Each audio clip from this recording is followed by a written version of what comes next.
Hola, buenas tardes. Bienvenidos a todos. Veo que hay gente que conozco, gente que no. Me presento de todas formas.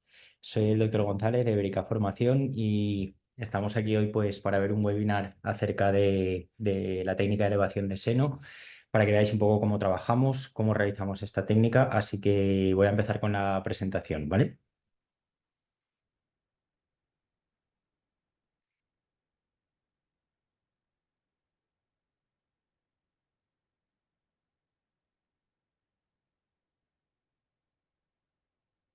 Bueno, primero que nada, recordaros un poquito para los que no nos conocéis, Vericat somos un instituto de formación que tenemos dos sedes, una aquí en Valencia y otra en Madrid, en las cuales impartimos una serie de cursos y másteres a lo largo del año.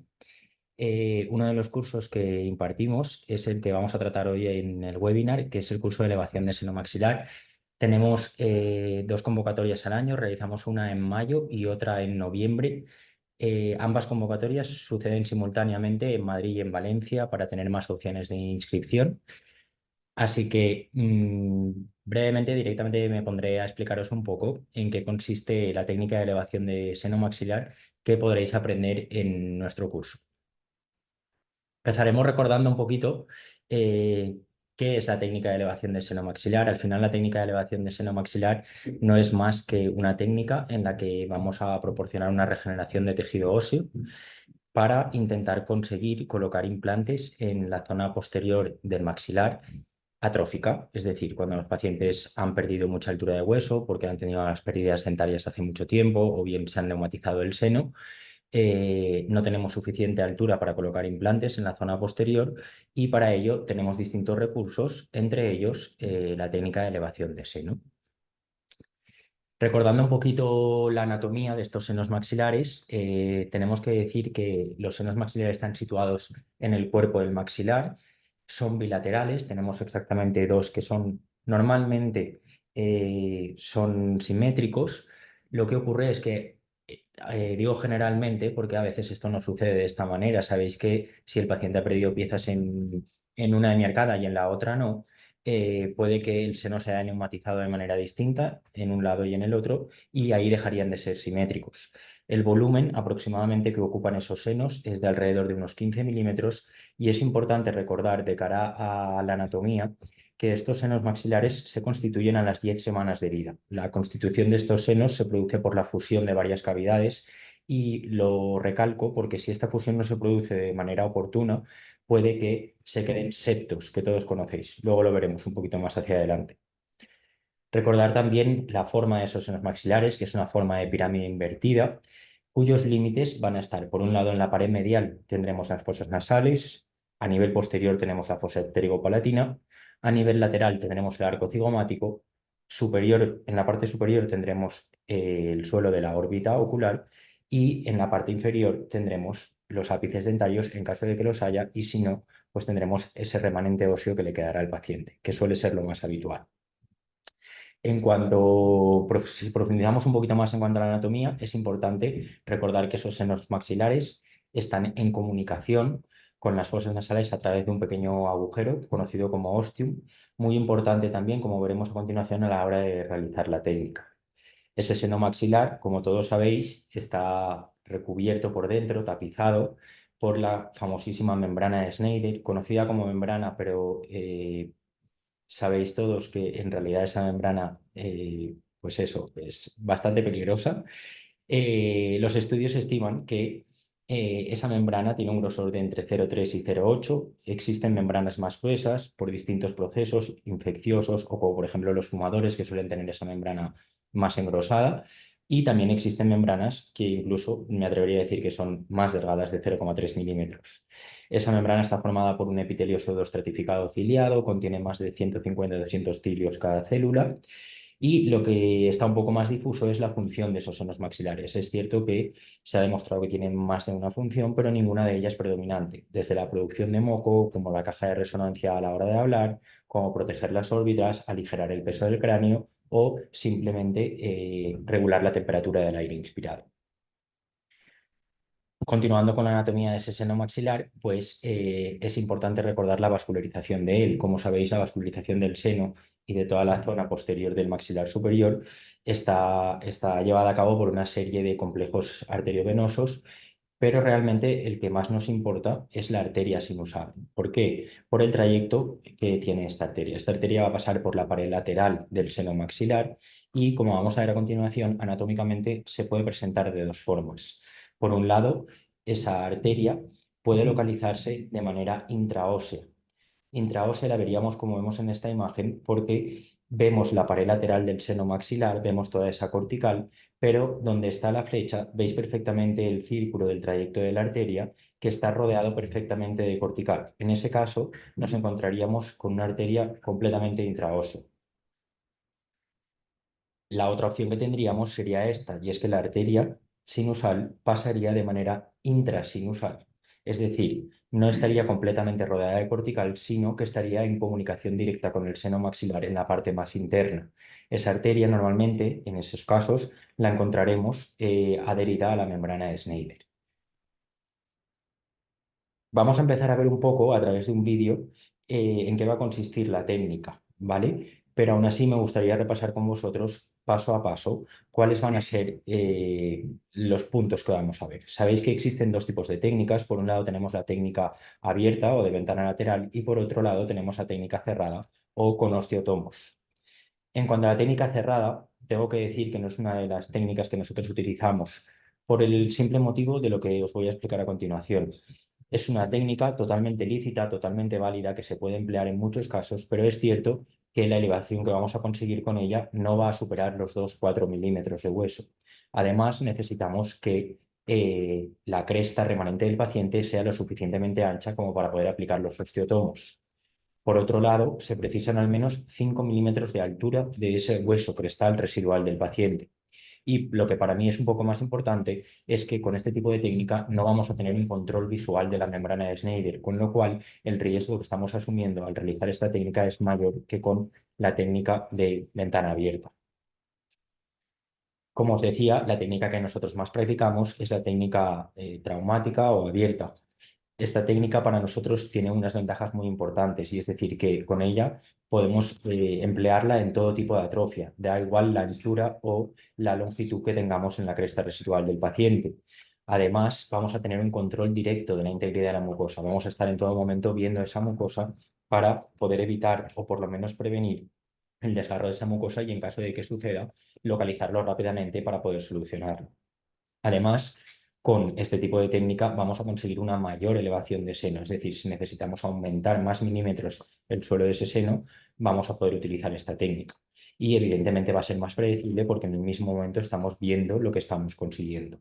Es cierto que esta técnica también tiene ciertos inconvenientes, va a ser la intervención más invasiva para el paciente, tiene un mayor riesgo de complicaciones, incluso la morbilidad posoperatoria puede ser mayor. Aún así, las ventajas pesan bastante más que los inconvenientes. Como os decía, es importante recordar un poco cómo vamos a realizar esta técnica paso a paso. Sabéis que lo primero va a ser hacer un buen diagnóstico a través de una ortopantomografía y de un TAC en 3 dimensiones para poder tener en cuenta todos los factores anatómicos. A partir de ahí, con el buen diagnóstico hecho y la planificación realizada, nos dispondremos a hacer la cirugía. Para realizar esa cirugía, empezaremos evidentemente colocando anestesia en fondo del vestíbulo a buena profundidad, 2, 3 cálculos de anestesia son más que suficientes y lo que haremos primero será realizar una incisión crestal ligeramente palatinizada y un poquito intracircular en los dientes contiguos para realizar 2 descargas en vestibular, siempre con forma trapezoidal para garantizar la vascularización del colgajo. Una vez realizada la incisión, lo que haremos será despegar a espesor completo ese colgajo para descubrir la pared del seno maxilar, la pared vestibular del seno maxilar.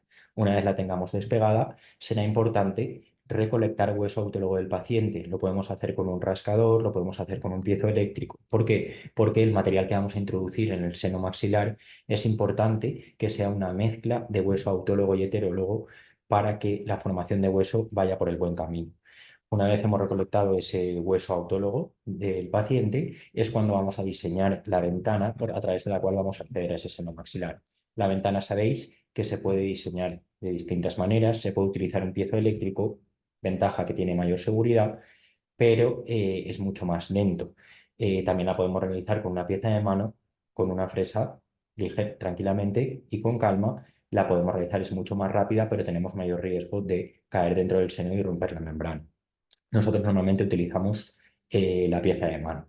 Diseñamos esa ventana con una forma ovalada, una especie de rectángulo con los bordes redondeados. Una vez tenemos la ventana diseñada, levantamos esa tapa y procedemos a despegar la membrana de Sneider. Ese despegamiento lo vamos a hacer primero que nada alrededor de toda la pared del seno, de toda la pared de la ventana, perdón, y posteriormente iremos despegando toda la membrana del suelo del seno maxilar, muy importante, hasta alcanzar la pared palatina. Una vez tenemos la membrana completamente despegada hasta la pared palatina, veremos muy claramente, si no ha habido ninguna perforación, que el paciente puede elevarla y bajarla solo con su respiración. Es en ese momento en el que vamos a colocar el injerto de hueso entre la membrana y el suelo del seno maxilar, a no ser que en el mismo momento vayamos a colocar el implante. Si vamos a colocar el implante en el mismo momento, que para ello tenemos que tener al menos unos 4 milímetros de hueso remanente crestal del paciente, es en ese momento en el que fresaremos el implante previo a la colocación del injerto.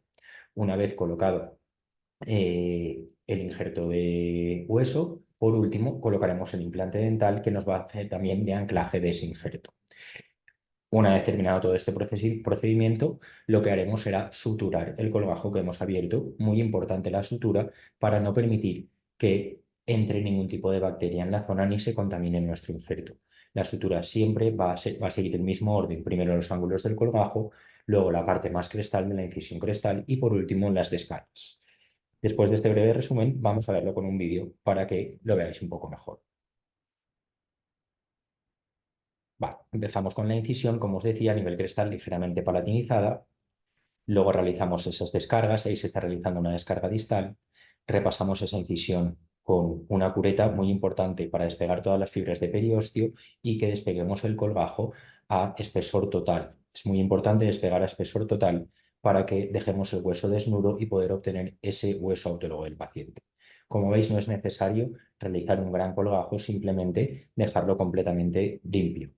Ahí estamos limpiando y ahí estamos aplicando ya un rascador de hueso para obtener el hueso autólogo del paciente. Se puede obtener de distintas zonas, de la base del arco cigomático, de la pared vestibular del seno, incluso podríamos haber despegado hasta la eminencia canina. Si después de este momento es cuando empezamos a diseñar esa ventana. Es importante realizar primero un dibujo para situar la ventana donde queremos. Para colocar esa ventana, previamente tenemos que haber hecho el TAC para ver dónde se localiza la arteria, muy importante, y hacemos ese primer dibujo hasta que empezamos a ver cómo se transparenta la membrana de Sneider. Es en ese momento donde empezamos a dar vueltas sobre nuestra propia ventana hasta que adelgazamos mucho la pared del seno maxilar para poder retirar esa tapa. En ese momento levantamos la tapa que, como veis, ya tiene completa movilidad. Nos ayudamos de este elevador en forma de pata de elefante para levantar esa membrana y retirarla con su totalidad. Se podría utilizar si la trituramos para luego el injerto que vamos a colocar dentro del seno maxilar, pero como veis en ocasiones es tan fina que ni siquiera vale la pena. En ese momento la retiramos con una pinza y directamente, cuando la tengamos fuera, lo que haremos será empezar a despegar la membrana. Utilizamos este elevador en forma de pata de elefante para empezar a introducirnos siempre en contacto íntimo con el hueso y alrededor de toda la circunferencia. Es muy importante no intentar ejercer presión sobre la membrana porque es cuando corre el riesgo de pincharse, sino más bien siempre en contacto íntimo con el hueso, como veis, para poder ir despegando. Evidentemente, la velocidad de la cirugía en una situación normal es mucho más lenta. Este vídeo está un poco acelerado para que lo pudieseis ver. Una vez despegada, veis perfectamente cómo el elevador llega hasta la pared palatina y se eleva, ya permitiendo que la membrana quede arriba, ¿vale? Como veis, es una cirugía en la que va a haber sangre en todo momento y el aspirador es muy importante que nos esté ayudando. A partir de ahí, la persona que nos instrumenta nos va acercando el material de injerto, que va a ser una mezcla de hueso autólogo y hueso heterólogo. El hueso autólogo que hemos obtenido con el rascador y hueso heterólogo que normalmente nosotros utilizamos hueso de Dios. Es muy importante que ese hueso esté estéril, ¿vale? Que sea un hueso recién abierto. Entonces vamos a ir introduciendo el material de injerto. Muy importante introducirlo siempre hacia el suelo del seno y hacia la pared palatina para asegurarnos que todo el espacio virtual que hemos creado al despegar la membrana quede completamente relleno del material, ¿vale? Es muy importante que todo el espacio quede relleno para que el material de injerto no tenga movilidad. Sabéis que uno de los principales principios de la regeneración, o sea, igual como de la integración de un implante, es la ausencia de movilidad. Para que no haya movilidad, todo el espacio debe quedar perfectamente compactado con el material que estamos utilizando. Se van haciendo pequeñas aportaciones para ir construyendo un pilar de ese material en la pared palatina, sobre todo distal, y una vez tenemos la membrana mantenida en el techo del seno, en la zona donde hemos elevado, es entonces cuando vamos rellenando el seno hasta cubrirlo entero. No es necesario colocar ningún tipo de membrana, ya que el propio periósteo del paciente va a actuar de membrana. Como os decía, el siguiente paso será la sutura y para ello siempre empezaremos suturando los ángulos del colgajo para asegurarnos la reposición correcta del colgajo. Vamos a suturar primero ese ángulo, el ángulo mesial, posteriormente suturaremos el ángulo distal para poder cerrar bien ese colgajo. Después de haber suturado los ángulos, lo siguiente será cerrar la incisión crestal, que os recomiendo que la hagáis siempre ligeramente palatinizada para mantener la mayor cantidad de encía queratinizada posible en la zona vestibular. Y por último, cogeremos una sutura más fina para empezar a suturar las descargas, ¿vale? Nosotros utilizamos una sutura de 4 ceros para la zona crestal y una sutura de 5 ceros para la parte de las descargas. Con eso tendríamos la cirugía terminada. Pero bueno, aparte de la cirugía, es importante conocer también cuál va a ser la principal patología que tenemos en ese seno. Sabéis que los senos maxilares, la principal patología que presentan es la sinusitis maxilar, todo el mundo lo ha escuchado decir, pero es importante saber diferenciar entre si esa sinusitis va a ser aguda o crónica.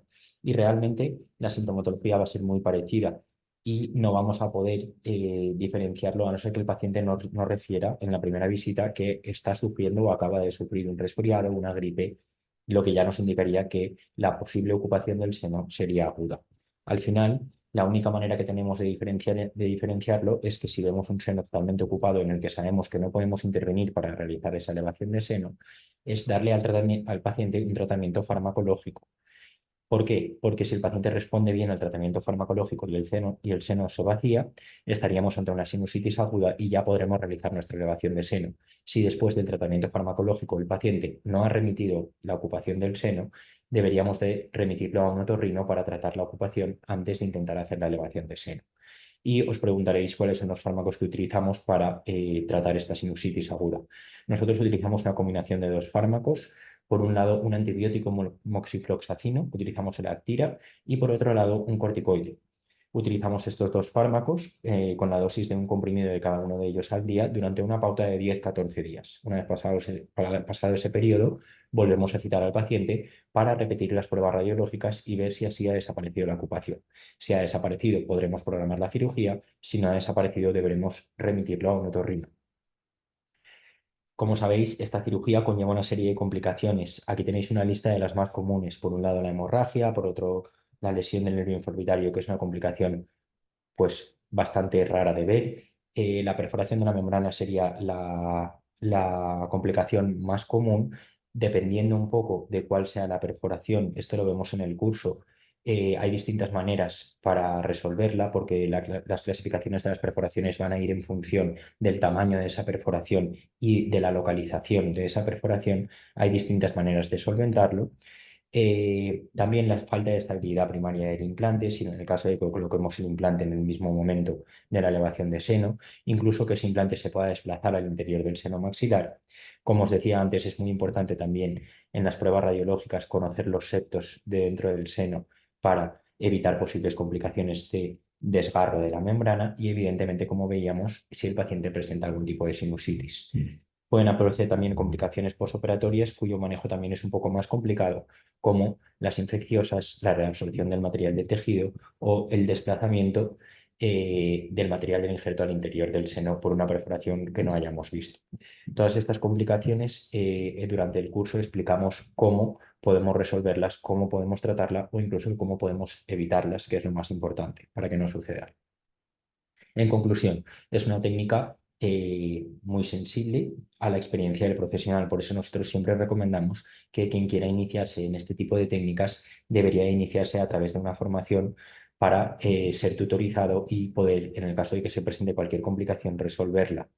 Además, puede hacerse con el hueso particulado que nosotros utilizamos o incluso con hueso en bloque.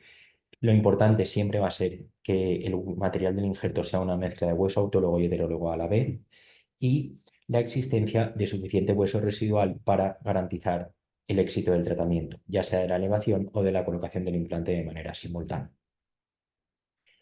A continuación os he puesto la información de los cursos que nosotros ofrecemos, tanto el curso de elevación de seno maxilar, que como os digo, el próximo va a ser en mayo, tanto en Valencia como en Madrid.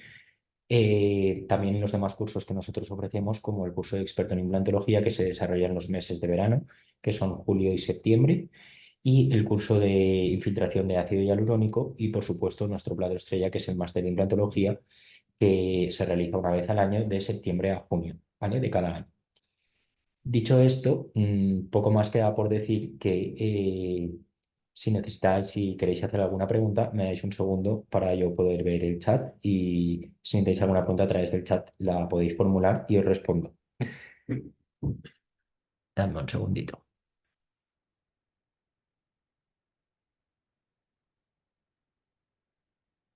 Vale.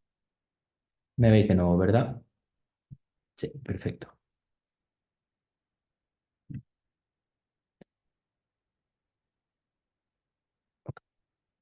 Vale, si nadie tiene ninguna pregunta, vale, me preguntan por aquí cuáles son las principales complicaciones que nos podemos encontrar. Como os comentaba antes, la principal complicación, la más común que nos podemos encontrar, va a ser la perforación de la membrana debido a ese grosor tan fino que puede tener. Entonces, resolver una complicación de la membrana puede ser algo muy sencillo de resolver, dependiendo, como os decía, del tamaño y de la posición. Eh, pero siempre y cuando el tamaño sea lo suficientemente pequeño como para poder resolverlo. Si la perforación es muy grande, puede incluso que tengas que abortar misión, ¿vale? Esa sería la complicación más importante o la más común que nos podemos encontrar, mejor dicho. Me preguntan por aquí también si la mezcla del material del injerto es la proporción es 70-30. Siempre intentamos que no, intentamos que la proporción del material del injerto sea 50-50. Solemos utilizar 50 de hueso autólogo y 50 de hueso heterólogo. Es más, de hecho, aconsejamos invertir bastante tiempo con el rascador para poder obtener suficiente hueso autólogo. Ya os digo que se puede obtener de distintas zonas, tanto de la pared vestibular como eminencia canina, como base del hueso cigomático, o incluso si fuese necesario, podríamos abrir un segundo campo quirúrgico para obtenerlo de la rama. Contestaba por aquí también otra persona, lo del 50-50. Muy bien, no sé si alguien tiene alguna pregunta más.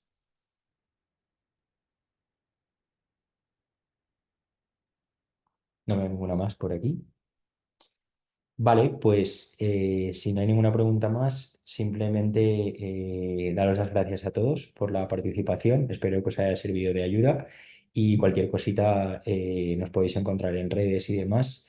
Como os decía, si alguien está interesado en este curso, la próxima edición será en mayo, tanto en Valencia como en Madrid. Podéis consultar fechas y demás en nuestra página web sin ningún tipo de problema. Así que muchísimas gracias por haber asistido al webinar y nos vemos pronto.